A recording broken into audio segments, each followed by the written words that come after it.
Chạy chín cây nữa, những cây nô nữa.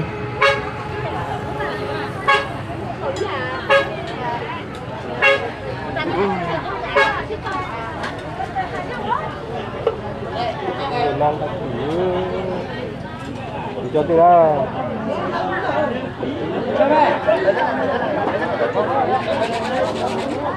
Mọ nó chấm mà.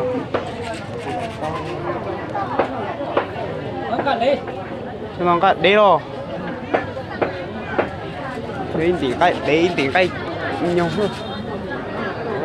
Cho nó in tí rồi. Cho nó in tí.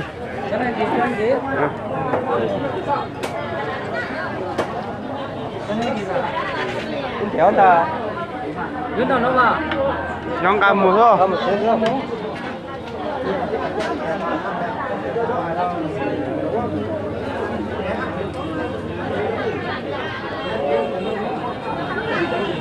Bán bao nhiêu đấy? Bán bao nhiêu đấy? Nó 60.000 nữa mà.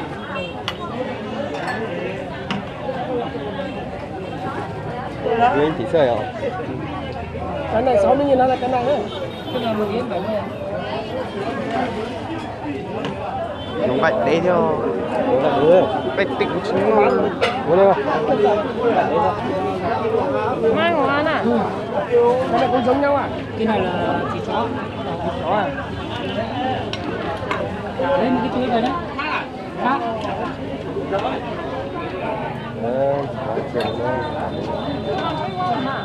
Cho nó gậy ô lo. Gậy ô. Cho nó đây anh tí nào. Cho nó lắm nó. Lấy tí nó hết chị. Cho lại nó chị.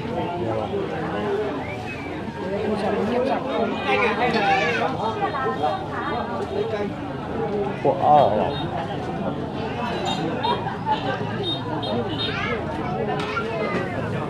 Tí nếm luôn đâu.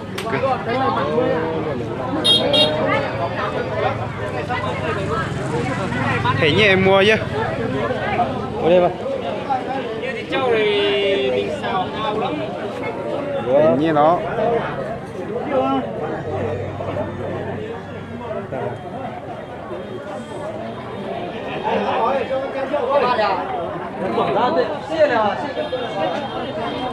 Cao.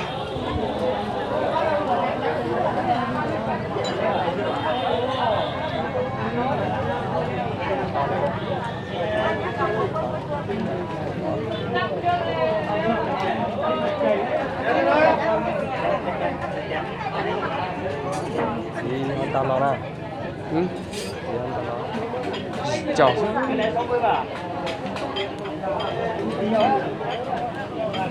Cái đây đều cho chào thế. Chào thế bò.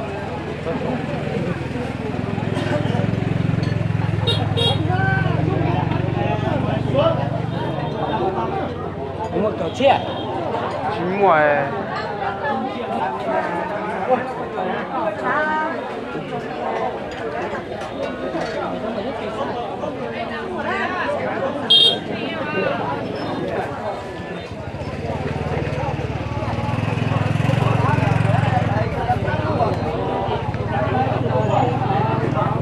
Ôi.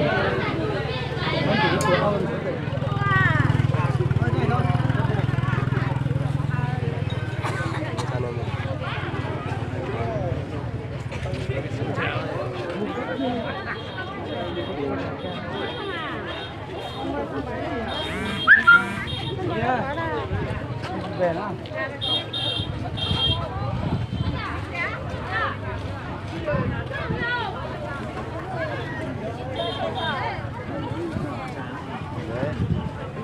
Mình vô tảng canh bùa thế. Nó to tía.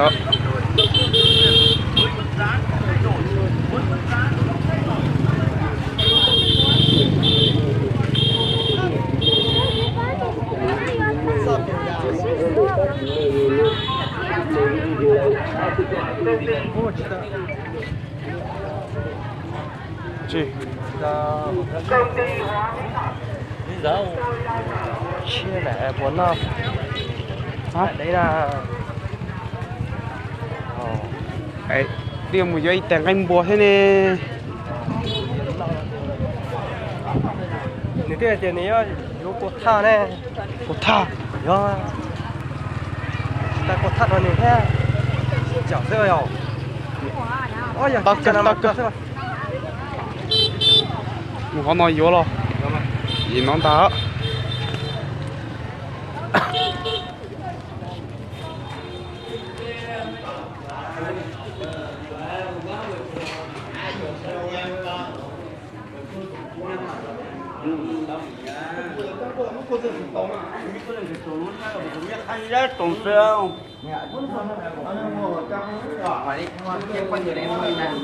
Ăn gì chú? Hay một đĩa thì Ăn tí thịt à? một đĩa Một đĩa thịt gì đấy? thịt lợn. Thịt lợn hả? Một đĩa thịt lợn. Một đĩa bao nhiêu đó? 50.000. Cho một đĩa mua về. Một đĩa mang về, một đĩa thịt lợn mang về. Chú ở đây ngồi đợi cháu nhỉ?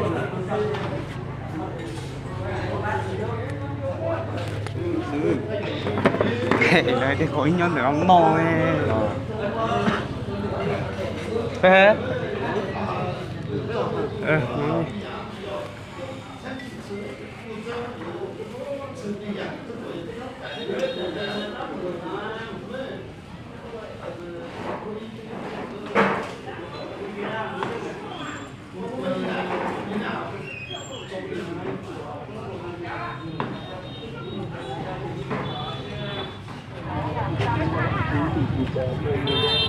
đi. Nó tăng cây trong mù nữa.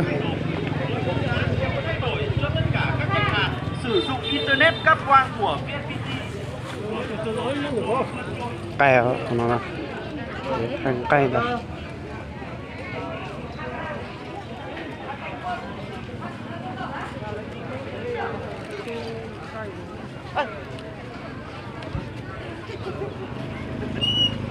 lo nám thôi để thôi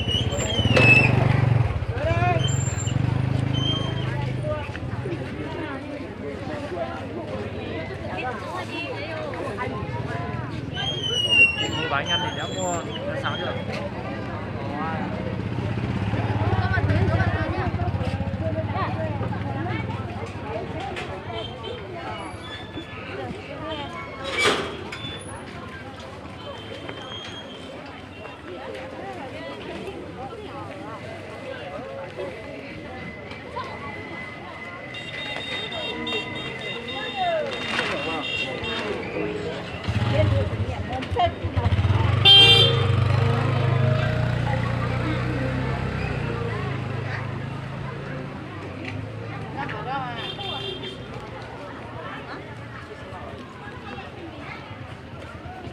không ra cho nó một cái cho nó nào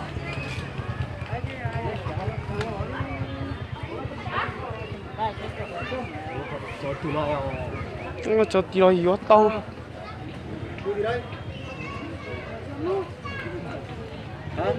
Không mua gì đâu. cho tụi nó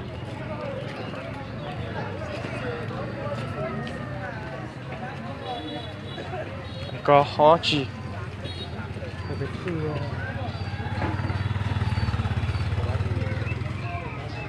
ăn rồi cái quán tao thì nó cho say thế mà rất là rồi đó chưa ấy hơi bia đó nữa mình phải bia đó hầu mà cho chó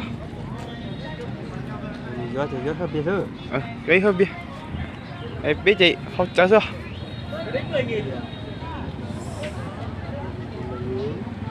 mới đi nói vô chơi cọt xe theo mà cọp xe lo cọp xe nhẹ nhàng là lo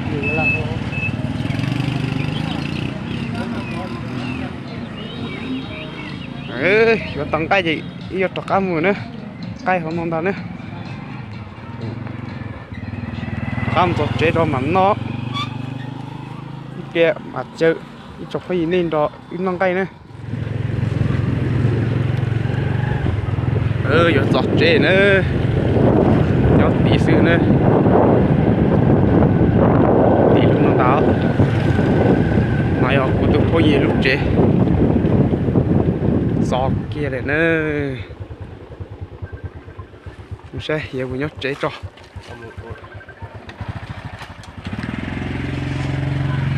nhót chế rồi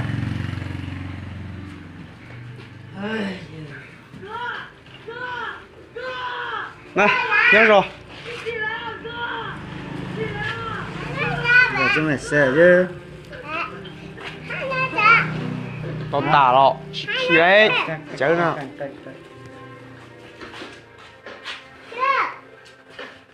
muốn thoát kiềng cái chiến nó thế này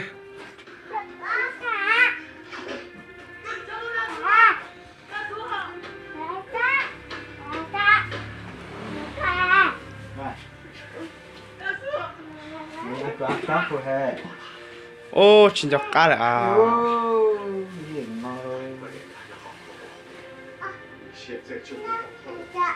cho tọt khứ chứ tin nên đang to chứ 진짜 까래 quật cho này ôi còn nó cái ấu lò cái ấu còn nó cái nhiều lò tử anh nhiều lò do cái tử nè thế là cái nhiều á lấy tiếng cái tử nó à tất nhiên mà thế là cú sa tiếng cái nhiều thôi còn nó cái bùa đấy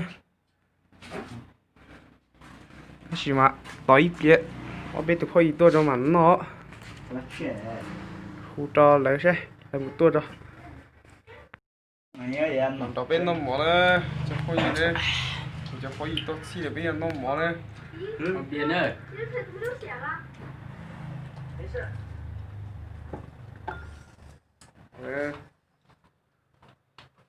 hot chưa ngồi một hôm lửa lòi kinh nghiệm qua mùi gió tỏ tan la lò nói nữa này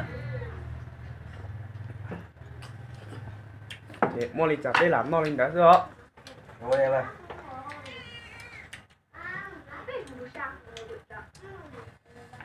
còn chơi theo thật sự nó không cái đấy nào sao ô rồi lấy tích chỉ một cái đây rồi